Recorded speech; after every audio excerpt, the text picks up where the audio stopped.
Hello students, welcome to your YouTube channel unique coaching academy. हमने digital electronics का second chapter start किया था, logic gates. उसमें का पहला पार्ट हमने बनाया था, जिसके अंदर सिर्फ हमने लॉजिक गेट्स क्या कौन से वो बताए थे। ठीक है, तो अभी सेकंड वीडियो में बताएंगे प्रायोरिटी और डिमॉर्गन्स थ्योरम। इन दो डिमॉर्गन्स थ्योरम में दो टाइप्स है, वो भी मैं आपको बताऊँगा। ठीक है, तो अब आते हैं पैरिटी। तो मैंने पिछले वीडियो में बताया था डिराइव गेट्स और बेसिक गेट्स। ठीक है, जो डिराइव गेट्स है उनके अंदर एक स्पेशल प्रॉपर्टीज़ है हर एक गेट्स की। जैसे ए एक्स और गेट है, उसकी स्पेशल प्रॉपर्टी यही आती है एक्स। इसकी स्पेशल प्रॉपर्टी ये है कि इसके अंदर प्रायोरिटी बनती है। इसके अंदर दो टाइप्स की प्रायोरिटी बनती है, एक तो इवन प्रायोरिटी और एक ऑड प्रायोरिटी। ठीक है, इवन और ऑड प्रायोरिटी बनती है। ठीक है, और वैसे एक नैन गेट होता है, नैन गेट होता है, नैन गेट, नॉर गेट। ये दो गेट्स जो है डिराइव्ड गेट, नैन गेट और नॉर गेट, इनसे बाकी के सब गेट्स बन सकते हैं। सब गेट जैसे एक्स और गेट भी, नैन गेट्स यूज़ करके अपन एक्स और गेट भी बना सकते हैं, एंड गेट भी बना सकते हैं, और गेट भी। एनी गेट्स हम ये दोनों एक सिर्फ नैन गेट्स को मिला के हर एक गेट बना सकते हैं, और नॉट गेट से भी हर एक गेट बना सकते हैं। ठीक है, तो ये तीनों की जो डिराइव्ड गेट्स है इनकी बेसिक ये हो गई थी प्रॉपर्टीज में अलग कुछ यूनिक प्रॉपर्टीज है इनकी तीनों की। ठीक है, तो अब सोचते हैं प्रायोरिटीज़ क्या रहती है। तो हमने पिछले वीडियो में बताया था, देखा था कि एक्स और गेट्स के क्या है। तो एक्स और गेट कैसा रहता है, एक्स और गेट, तो इसका बुलियन एक्सप्रेशन क्या है, बुलियन एक्सप्रेशन। ठीक है, तो एक्स और गेट का बुलियन एक्सप्रेशन क्या है, A plus ring sum B bar. ठीक है, तो A plus ring sum B bar B. ठीक है, ये होता है इसका बुलियन एक्सप्रेशन है एक्स और गेट का, और इसका ट्रूथ टेबल की वैल्यू सिंपल है।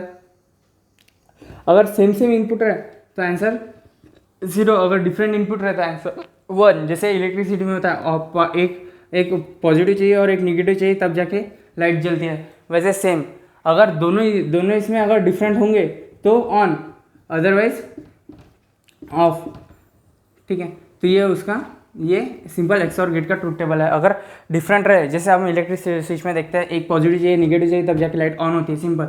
एक पॉजिटिव चाहिए एक निगेटिव चाहिए तो ऑन रहेगा, एक पॉजिटिव एक निगेटिव तो ऑन रहेगा। ठीक है, अगर दोनों सेम रहे तो दोनों सेम वर्क नहीं करते। ये एक्स और गेट का सिंपल एक बेसिक। ठीक है, तो एक्स और गेट में प्रायोरिटी कैसे है, तो इसके अंदर हमने पिछले इसमें देखा था कि हमने सिर्फ 2 इनपुट्स दिए थे, लेकिन इसके अंदर हम 3 इनपुट्स देखेंगे। तो 3 इनपुट्स देने के बाद इसकी पॉसिबिलिटीज कितनी होती है। ठीक है, पॉसिबिलिटी कौन सी होती है, तो उसके लिए एक 2n का फॉर्मूला रहता है। जैसे हमने 3 इनपुट लिया है तो 2/3 का आंसर आता है 8। तो इसके अंदर 8 पॉसिबिलिटीज़ बनती है। ठीक है, हम देखते हैं, सपोज ए बी ये 2 इनपुट लिए हमने, सी ये 3 इनपुट लिए। ठीक है, और ये है हमारा सिंपल आउटपुट के लिए। तो इसके अंदर पॉसिबिलिटीज़ क्या क्या रहती है, सिंपल लिखना। पहले इसमें स्टार्ट 4 zeros लिख लेना, बाद में 4 ones,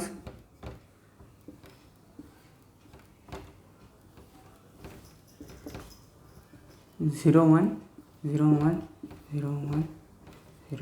ठीक है, 4 पहले इसमें 4 लिखिए, 4 zeros 4 ones, 2 zeros 2 ones, 1 0 1 1। ऐसे सिंपल, मतलब इससे आपको याद रखने की ज़रूरत नहीं है। एक सिंपल ट्रिक है कि इनपुट कौन से रहेंगे, कोई रिपीट भी नहीं होता इसके अंदर। ठीक है, तो ये सिंपल टेक्निक है इसकी। ठीक है, तो हम आगे देखते हैं कि इस एक्स की प्रायोरिटी रहती क्या है। तो प्रायोरिटी मतलब जितने बार ऑन इनपुट के ऊपर डिपेंड करती है प्रायोरिटी। जितने ज़्यादा इनपुट जो ऑन रहेंगे, अगर हाई इनपुट ऑन रहा, समझो जो 1 है, 1 मतलब ऑन होता है, ये तो सबको पता है, 1 मतलब ऑन और हाई दोनों होता है। ठीक है, तो अगर इसमें टेबल के अंदर जिसके अंदर समझो इसके अंदर स्टार्टिंग के अंदर देखते हैं कोई भी 1 नहीं है, तो इसका मतलब इसका आंसर क्या आएगा, 0 आएगा। कोई भी 1 नहीं है, हाई चाहिए तो कोई भी 1 नहीं है। ठीक है, तो इसका आंसर कैसे, इसके अंदर एक्स और गेट का पूरा टेबल हम सॉल्व कर लेते पहले, फिर आपको बताता हूँ। ठीक है, 0 0 0। ठीक है, इसका 1 आएगा आंसर, इसका भी 1, सेम रहा तो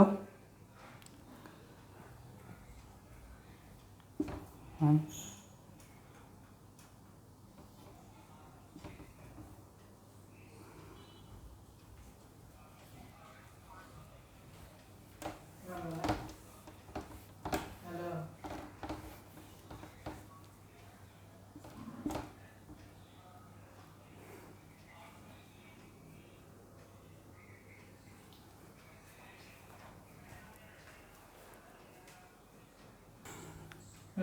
तो एक्स और गेट का कैसे रहता है, अगर डिफरेंट रहा तो वो आएगा आंसर, अगर सेम रहा तो नहीं आता। तो इसके अंदर देखो बी और सी की वैल्यू सेम है तो आंसर आएगा 0। और इसके अंदर सिंपल 1 ही है, एक है डिफरेंट है यानी, और इसके अंदर भी 0 क्योंकि सेम है दोनों। ठीक है, 1 1 आता है, ए में 1 आता है, सी में 1 आता है। इसके अंदर भी 1 1 आता है, ए में और बी में 1 1 है, और इसमें सी। सिंपल ये इसका हो गया आउटपुट। ठीक है, तो हम प्रायोरिटी देखते हैं कैसे रहते हैं। प्रायोरिटी का मीन्स है दो टाइप की प्रायोरिटी मैंने बताया था, ऑर्डर और इवन। ठीक है, ऑर्डर इवन प्रायोरिटी। ठीक है, तो ऑड प्रायोरिटी कौन सी है? जिसके अंदर सिंगल वन रहा उसको बोलते हैं ऑड प्रायोरिटी। ठीक है, ऑड प्रायोरिटी का आंसर हमेशा 1 रहेगा। मतलब if high input is 1 input is high means high input is in odd number, then the answer is result is high. ठीक है, ये उसका स्टेटमेंट बनता है एक प्रायोरिटी का, ऑड प्रायोरिटी का। If the high input value is odd, then out priority is then the value of the out priority is 1। ठीक है, 1 बोल सकते हैं, हाई बोल सकते हैं। ठीक है, सिंपल जो भी हमको क्वेश्चन दिया रहेगा उसके अंदर अगर सिंपल ए 1 जितने पर कैलकुलेट करना, अगर 1 की ना 1 की जो अगर कैलकुलेशन से अगर ऑड आती होंगी तो उसके आंसर आएगा 1। अगर उनकी जरा कैलकुलेशन अगर इवन आती होंगी, जैसे अब इसके अंदर देखिए ये 0 है। ठीक है, तो 0 का हम इवन कंसिडर कर सकते हैं, रहता नहीं हो लेकिन फिर भी इसका 0 का 0 आएगा। ठीक है, छोड़ दे। इसके अंदर देखो 2 मतलब 2 1 है, मतलब 2 कितने 1 से इसके अंदर 1 और 2 1 है। 2 कौन सा नंबर है? इवन नंबर, इसलिए इसकी वैल्यू आएंगे 0। तो इवन प्रायोरिटी की वैल्यू हमेशा 0 रहती है और प्रायोरिटी की वैल्यू हमेशा 1 रहती है। ठीक है, तो लास्ट इसमें देखते हैं। इसके अंदर 3 है, 1 2 3 1 है, 3 मीन्स ऑड नंबर, तो ऑड नंबर की वैल्यू हमेशा 1 रहेंगी, जो इससे हम सेटिस्फाई कर सकते हैं, फुलफिल कर सकते हैं। हम जो एक्स और गेट है इसी ट्रूथ टेबल से हम ये प्रायोरिटी सेटिस्फाई कर सकते हैं, इसलिए इसको स्पेशल, ये एक्स और गेट की स्पेशल प्रॉपर्टी बोल सकते हैं। ठीक है, जो ये कैरेक्टरिस्टिक्स शो करती है प्रायोरिटी, जो इवन और ऑड प्रायोरिटी शो करता है, इसलिए इसको स्पेशल कैरेक्टरिस्टिक्स बोल सकते हैं इसकी एक्स और गेट की, सिर्फ एक्स और गेट की। ठीक है, ये हो गया प्रायोरिटी। अगर नंबर्स ऑफ वंस कैलकुलेट करके हम बता सकते हैं कि कौन सी ऑड है कौन सी इवन प्रायोरिटी है। ठीक है, अगर वो वंस कोई भी इसमें अगर समझो वंस, समझो एक एग्जांपल लेते हैं हम 1 0 0 0 1। ठीक है, इसको कैलकुलेट ये गिनते हैं। ठीक है, काउंट करते हैं 1 2 3 4 1 है, इसका मतलब इसकी प्रायोरिटी कौन सी? इवन प्रायोरिटी है। ठीक है, क्योंकि 4 इवन नंबर है इसलिए इसकी प्रायोरिटी कौन सी? इवन प्रायोरिटी है। ठीक है, वही अगर 3 1 रहते तो इसकी प्रायोरिटी कौन सी? ऑड प्रायोरिटी बनती है। सिंपल, ये इसका एक नॉर्मल एग्जांपल हो गया। और ये कैसे बनी वो प्रायोरिटी, क्यों x or gate he use किया प्रायोरिटी के लिए, वो हमने बताया। क्योंकि इसके अंदर आप कोई भी देखेंगे तो हमेशा कैलकुलेशन। ठीक है, इसके अंदर देखिए, इसके अंदर 1 है, 1 मीन्स ऑड, इसलिए इसकी प्रायोरिटी कौन सी है? ऑड है, इसकी वैल्यू 1 है। ठीक है, सेम इधर भी 1 है इसलिए 1 है, इधर 2 है मीन्स इवन है इसलिए 0 है, इधर 1 है इसलिए 1 है ऑड है, और इधर भी 2 है इसलिए 0 है। सिंपल, ये सेटिस्फाई करता है एक्स और गेट, इसलिए इसको लिया गया है, इसकी स्पेशल प्रॉपर्टी बोला गया है इसको। ठीक है, तो हम आगे बढ़ते हैं अभी डी मॉर्गन्स लॉ पे। लॉ भी बोल सकते हैं, थ्योरम भी बोल सकते हैं। इसका सिंपल थ्योरम ये है कि ठीक है, फर्स्ट देखते हैं इसका कौन सा? A plus B equal to A dot B bar. तो डी मॉर्गन्स थ्योरम रहता है। तो पहले डी मॉर्गन्स थ्योरम में इन्होंने ये बताया है कि कोई भी एक गेट से हम दूसरा गेट डिफाइन कर सकते हैं यूजिंग इनवर्ट गेट। अब इनवर्ट गेट के बारे में मैंने पिछले इसमें वीडियोस में बताया था। इनवर्ट गेट मतलब सिंपल नॉट गेट होता है। ठीक है, अगर हम नॉट गेट यूज़ करें कोई भी इसमें, अगर यहाँ पे कौन सा और गेट है, और गेट के साथ अगर नॉट गेट यूज़ करें तो हम एंड गेट बना सकते हैं, ऐसे बताएं। मतलब कोई भी गेट हम इन्वर्ट गेट का यूज़ करके दूसरे गेट में कन्वर्ट कर सकते हैं। ये सिंपल डी मॉर्गन्स थ्योरम का लॉ है। ठीक है, तो हम इसके अंदर दो स्टेटमेंट्स दिए हैं उन्होंने। एक तो A plus B means A plus B complement of A plus B equals to A complement dot B complement product. ठीक है, तो इसके अंदर कौन सा? इसके अंदर ऑर गेट यूज़ किया है और इसके अंदर एंड गेट यूज़ किया है। तो हम पहले स्टार्ट करते हैं, पहला स्टेटमेंट देखते थे। इसका स्टेटमेंट ये भी बोल सकते हैं, the complement of sum of two inputs equals to the product of complements of individual inputs. ठीक है, क्योंकि इंडिविजुअल है, ये जो निगेशन है ए का इंडिविजुअल और बी का इंडिविजुअल है, लेकिन यहाँ पे दोनों का सेम इंडिविजुअल नहीं है, दोनों का कपल है। ठीक है, तो हम अब इसको सॉल्व कैसे करेंगे वो देखते हैं। ठीक है, इसका स्टेटमेंट देखते हैं। तो हम ट्रूथ टेबल से यूज़ करके इसको सॉल्व करेंगे। ट्रूथ टेबल, ठीक है, ट्रूथ टेबल में अभी कितने इनपुट्स हैं यहाँ पे? ए और बी, 2 ही इनपुट्स हैं। ठीक है, तो 2 इनपुट्स हैं, इसका मतलब कितनी पॉसिबिलिटीज़ होती है? 4 पॉसिबिलिटीज़ होती है। ठीक है, जो मैंने फॉर्मूला बताया था उसके अंदर डाल के देखिए, 2 to the power n = 2 to the power 2 equal to 4, 4 possibilities होती है, ठीक है। तो ए बार बी बार, ठीक है, ए बी, ठीक, 0 0 1 1, ठीक, 0 1 0 1, ये हो गए इसके इनपुट्स। एक तो दोनों ऑन रहेंगे, या फिर ए ऑन ऑफ रहेगा, बी ऑन रहेगा, या फिर बी ऑन रहेगा, ए ऑन रहेगा, बी ऑफ रहेगा, या फिर दोनों ऑन रहेंगे, ठीक है। ये उसकी पॉसिबिलिटीज़ होगी सबकी, ठीक है। अब देखते हैं ए बार बी बार, और कौन सा चाहिए हमें, ए प्लस बी भी चाहिए, ए प्लस बी बार भी होना। इसके बाद में ए बार तो इनका ए डॉट बी बार होगा, ठीक है, ए डॉट बी बार, ठीक। अब ए मीन्स इन्वर्ट, ए का इन्वर्ट करो, 0 का इन्वर्ट के इसमें मतलब नॉट गेट अगर इसके, तो इसके 0 की वैल्यू होती है 1, 0 की 1, 1 की 0, 1 की 0, ठीक है। ये थोड़ा प्रॉब्लम लिखने में, इसलिए 6 लिख रहा है, लेकिन है 0 ही, ठीक है। बी की 0 है तो इसकी 1, ये 0 1 0, ठीक है। सिंपल इन दोनों का इन्वर्ट हो गया, ए और बी का, ठीक है। तो इसके अंदर अब आगे बढ़ते हैं, तो ए प्लस बी की वैल्यू निकालते हैं। तो ए प्लस बी मतलब एंड और गेट है, तो और गेट क्या है, 0 प्लस 0 0 अदरवाइज 1, ठीक है, 0 प्लस 0 0 अदरवाइज 1, ठीक है। तो अभी इसका इन्वर्ट करना है हमें, तो इन्वर्ट क्या आएगा, इसका 1 और अदरवाइज 0, ठीक, सिंपल। अब जो इन दोनों का है, तो इन दोनों का कैसे, डॉट ए डॉट बी के क्या रहता है, 1 इंटू 1 अदरवाइज 0, 1 इंटू 1 अदरवाइज 0, ठीक है। ये इसका फॉर्मूला मतलब एंड गेट का, ठीक है, ठीक है। तो आगे देखते हैं, ए डॉट बी का मतलब डॉट अगर जिसके अंदर है तो इसका 1 1 की वैल्यू 1 आएंगे, बाकी सब 0, ठीक है। इधर देखते हैं, 1 इंटू 1 1, 1 इंटू 0 0, 0 इंटू 1 0 0 0 0। देखिए इसके अंदर आप नोटिस कीजिए कि ऑब्जर्व कीजिए कि A plus B bar equal to A bar dot B bar, इसकी दोनों की वैल्यू सेम आ रही। इसका मतलब हमने ये प्रूफ कर दिया है, ये जो स्टेटमेंट है डी मॉर्गन्स थ्योरम का फर्स्ट, वो हमने प्रूफ किया है कि इन दोनों की वैल्यूज कैसे, रिजल्ट्स कैसे सेम आए यूजिंग ट्रूथ टेबल, ठीक है। तो इसका मतलब है कि हमने ये जो भी इसका स्टेटमेंट है वो हमने प्रूफ किया है, देयरफॉर हेंस आप बोल सकते हैं कि हमने प्रूफ किया है।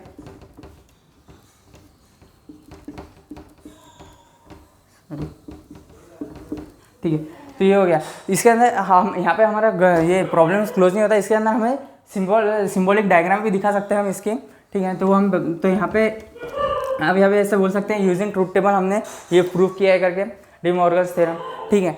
और इसका पहले स्टेटमेंट भी दे सकते हैं हम। स्टेटमेंट जैसे मैंने पहले बताया था आपको कि complementary sum of A plus B equal to individual complement product of individual complements, individual inputs, ठीक है।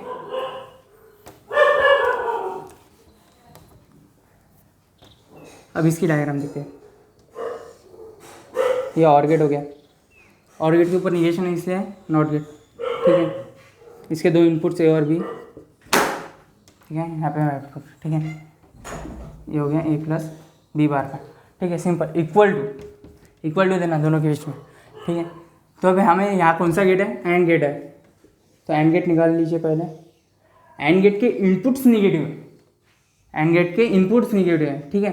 तो हर एक इनपुट को एक इन्वर्ट गेट लगा, जिसे इन्वर्ट गेट बोल सकते हैं या फिर नॉट गेट बोल सकते हैं, ठीक है।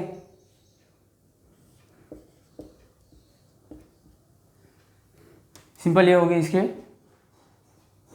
सिंबॉलिक डायग्राम, ठीक है। इसके अंदर आप ये जो है इसको हम बबल एंड गेट भी बोल सकते हैं,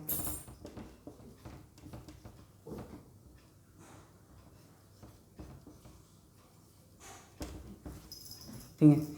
इसके अंदर देखिए जैसे मैंने आपको बोला था कि डी मॉर्गन्स लॉ और थ्योरम में हमने क्या है कि जो हमारे पास गेट है उससे हम दूसरा गेट डिराइव कर सकते हैं। जैसे इसके अंदर देखिए कि हमने नॉर गेट से एंड गेट को डिराइव किया, बनाया, नॉर गेट से हमने एंड गेट को बनाया, ठीक है, सिंपल। इसके अंदर दूसरे स्टेटमेंट में भी सिंपल ऐसे ही हमने एंड गेट यूज़ करके, नैंड गेट यूज़ करके और गेट बनाएंगे, ठीक है। तो हम देखते हैं अभी सेकेंड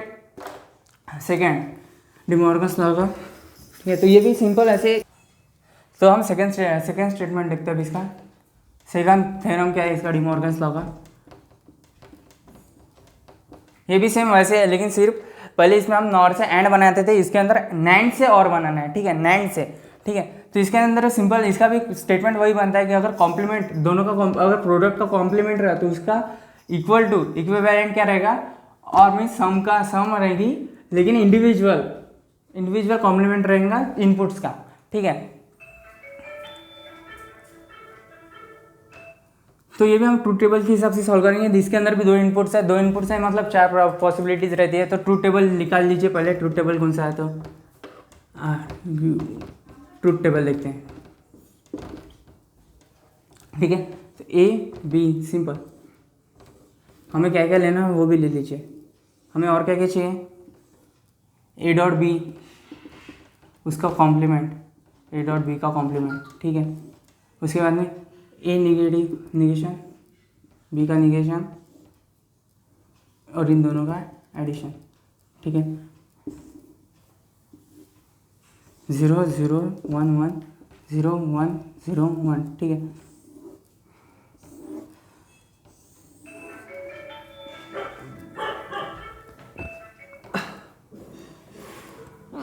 0 0। अब ए डॉट बी मतलब क्या रहता है, 1 इंटू 1 अदरवाइज 0। ठीक है, तो 1 इंटू 1 अदरवाइज 0 सिंपल लिख दीजिए जल्दी।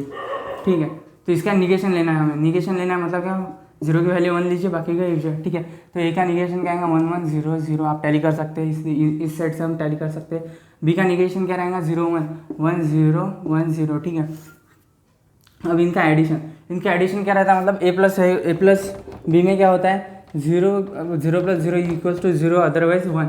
ये है इसका ऑर गेट का। तो ठीक है, सिंपल इसका भी ऑर गेट का भी 0 प्लस 0 अदरवाइज 1। ठीक है, तो यहाँ पे आपने नोटिस किया होगा, जो ये टेबल है और ये टेबल है, ये दोनों इक्विवेलेंट है। देखिए, ए डॉट बी बार का रिजल्ट ये, और ए बार प्लस बी बार इसका रिजल्ट ये, दोनों इक्विवेलेंट है। इसका मतलब हमने ये प्रूव कर दिया है, ये जो स्टेटमेंट है डी मॉर्गन्स का, ये हमने यहाँ पे प्रूव कर दिया है। ठीक है, सिंपल ये प्रूव कर दिया। आप बोल सकते हैं कि hence D Morgan's theorem is proved by using the truth table. ठीक है, बाय ऑब्जर्विंग या बाय यूजिंग ट्रूथ टेबल। ठीक है, उसके बाद में हम इसके सिंबल से हम इसको डिनोट करते हैं। ठीक है, डिफाइन करते हैं। ए डॉट बी उसका बार, ए डॉट बी का मतलब सीधा एंड गेट है। ठीक है, लेकिन उसका बार है, इसका मतलब इसका निगेशन लगेगा। ठीक है, यानी कि ये नैंड गेट है, इसके दो इनपुट्स है, ए बी इनपुट्स देना, Y equal to A dot B bar. ठीक है, इक्वल टू क्या है, ए बार का, यहाँ पे यहाँ और गेट है, तो और गेट निकाल लीजिए सिंपल। और इन दोनों के इनपुट्स क्या है, निगेटिव है, इधर इन्वर्ट गेट लगा दीजिए। ठीक है, A B Y equal to A bar plus B bar. इसको बबली और गेट भी बोल सकते हैं। इसके अंदर क्यों इसको बबली और गेट क्यों बोलते हैं, कि इसके दोनों इनपुट्स को इन्वर्ट गेट लगाया, इसलिए इसको बबली और गेट बोलते हैं। ठीक है, इसका आगे हमें यूज़ है, इसलिए मैंने आपको बता दिया। जब हम नैंड गेट से बाकी के गेट्स डिराइव करेंगे, उसके अंदर हमें बबली और गेट, बबली नैंड गेट इसका यूज़ होगा। इसलिए ये जो नाम है, इसलिए हमने बता दिया, मैंने इसलिए यहाँ पे बता दिया आपको। ठीक है, बबली और गेट। ठीक है, इसका यूज़ करके हम नैंड गेट से और गेट बनाने वाले हैं। ठीक है, आगे तो ये मैं आगे के पार्ट्स में आपको बताऊंगा कि नैंड गेट से कि बाकी के गेट्स हम कैसे डिराइव करते हैं। तो आज के लिए बस इतना ही। ये दोनों, इसमें अगर कोई प्रायोरिटी और डी मॉर्गन्स थ्योरम में अगर आपको कोई प्रॉब्लम होगी तो आप हमें कमेंट करके या फिर व्हाट्सएप पे भी पूछ सकते हैं।